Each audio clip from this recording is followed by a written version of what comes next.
Donc, la loi de Snell-Descartes pour la réfraction. Donc, lorsqu'on est dans cette situation, on a la présence de deux milieux, un premier milieu, un deuxième milieu, c'est-à-dire par exemple un milieu, bon, c'est défini par les molécules qui le contiennent. Par exemple, ça peut être du verre et ici de l'eau, par exemple. Et donc, ils sont séparés par une surface qui est horizontale, quoi. Donc, ici, on regarde suivant une droite, donc ça doit être droit. Ça s'appelle le dioptre. Dioptre.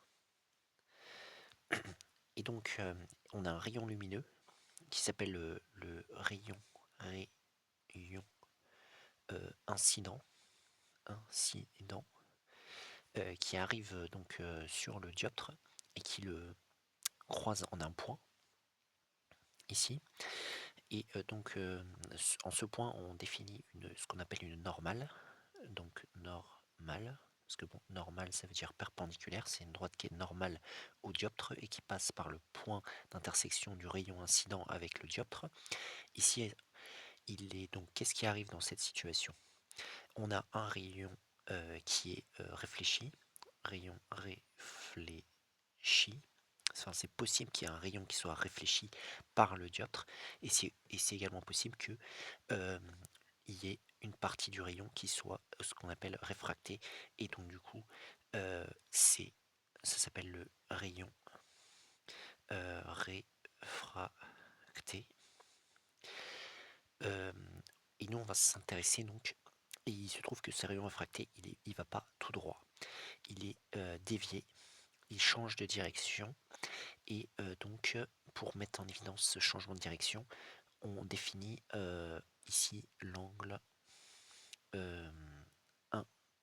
incident ou l'angle d'incidence qu'on pourrait appeler I1.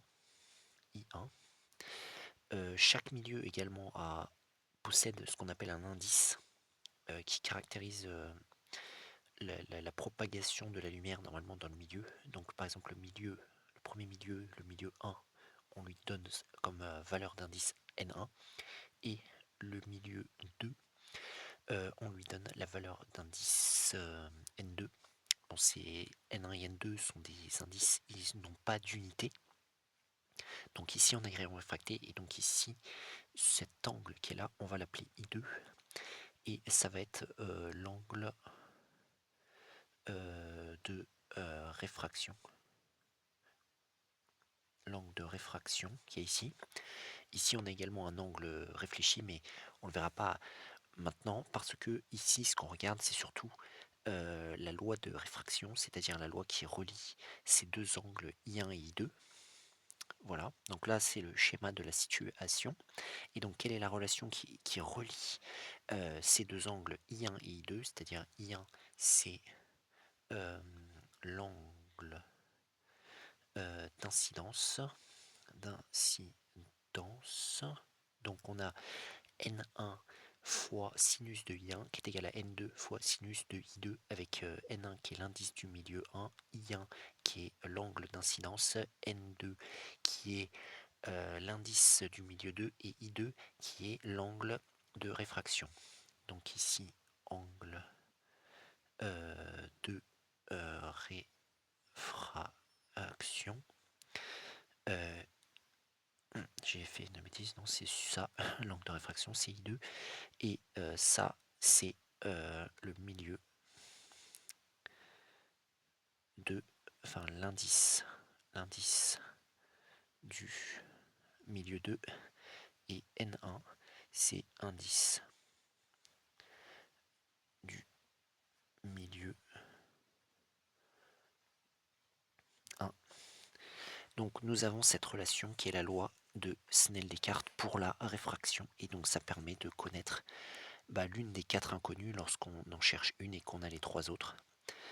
Et donc là on va voir un exemple. Un rayon lumineux passe de l'air d'indice NR qui est égal à 1,00 à l'eau d'indice 1,33. L'angle d'incidence vaut I qui est égal à 40 degrés. Déterminer la valeur de l'angle réfracté R. Donc nous on va dire d'après la loi de Snell des cartes pour la réfraction de points. Donc on est dans cette situation. On a ici de l'eau, on a ici ici de l'air, ici de l'eau. On a le rayon incident qui arrive. On a I1 qui est égal, comme ils nous ont dit, qui est l'angle d'incidence, qui est égal à 40 degrés. Et nous on cherche l'angle de réfraction. Donc on est bien dans cette situation. Et donc du coup on peut écrire la loi de Snell-Descartes. Donc N1 sin I1 égale N2 sin I2, avec ici donc fois 1 fois. Dans notre situation, ils ont pris des notations, par exemple pour l'indice du milieu 1, ils l'ont appelé NR. Donc nous, à la place de N1, on va mettre NR. On va remplacer par les valeurs, par les notations de l'énoncé. L'angle d'incidence, ils l'ont pas appelé I1, ils l'ont appelé I tout court. Voilà. Et bon, ils n'ont pas donné d'indice de notation pour l'indice de l'eau, mais bon, nous, on va mettre NO. Sin. Et donc pour l'angle réfracté, ils l'ont appelé R. Donc je remplace vraiment par les notations de l'énoncé. Et nous, ce qu'on cherche, c'est R. Donc on va isoler sin R. Et donc si on isole sin R, on passe NO de l'autre côté. Ça va nous donner sin R est égal à NR sin fois sin I sur NO. Parce que bon, on multiplie ici NO par sin R, donc si on le passe de l'autre côté en résolvant l'équation, c'est-à-dire qu'on divise les deux côtés par NO, et donc NO passe de l'autre côté. De cette manière-là, en étant divisé. On remplace maintenant par les valeurs. NR c'est 1,00, sin de I c'est égal à 40 degrés, comme nous avions vu dans l'énoncé, et ensuite on divise par NO qui est égal à 1,33. On va calculer cette valeur. Donc pour cela, on doit prendre une calculatrice. On va déterminer la valeur de cette chose. Donc voilà, on tape à la calculatrice.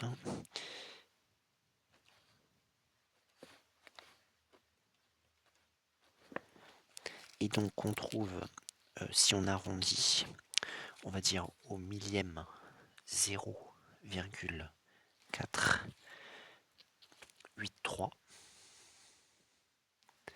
Donc ça c'est la valeur du sinus de l'angle. Sin R.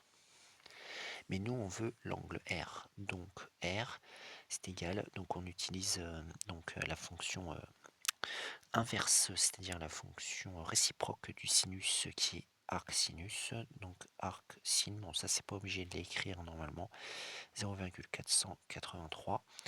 Et ensuite on en déduit R que l'on va décider d'arrondir par exemple à l'angle à l'unité, c'est-à-dire que on va faire arc sin et on trouve, si on arrondit à l'unité, on trouve 29 degrés. Donc ici, on aura 29 degrés. Voilà. Donc nous avons trouvé l'angle réfracté R lors d'un phénomène de réfraction. Donc ça veut dire qu'en fait ici on avait un angle de 40 degrés. Ici maintenant on n'a plus qu'un angle de 29 degrés. Donc du coup le rayon a été dévié vers la normale. Des fois c'est l'inverse, ça dépend des indices de réfraction, c'est parce que là l'indice de réfraction du milieu 2 était plus élevé, mais si l'indice de réfraction du milieu 2 est moins élevé que l'indice de réfraction du milieu 1, normalement le rayon il se rapproche du dioptre plutôt que de se rapprocher de la normale.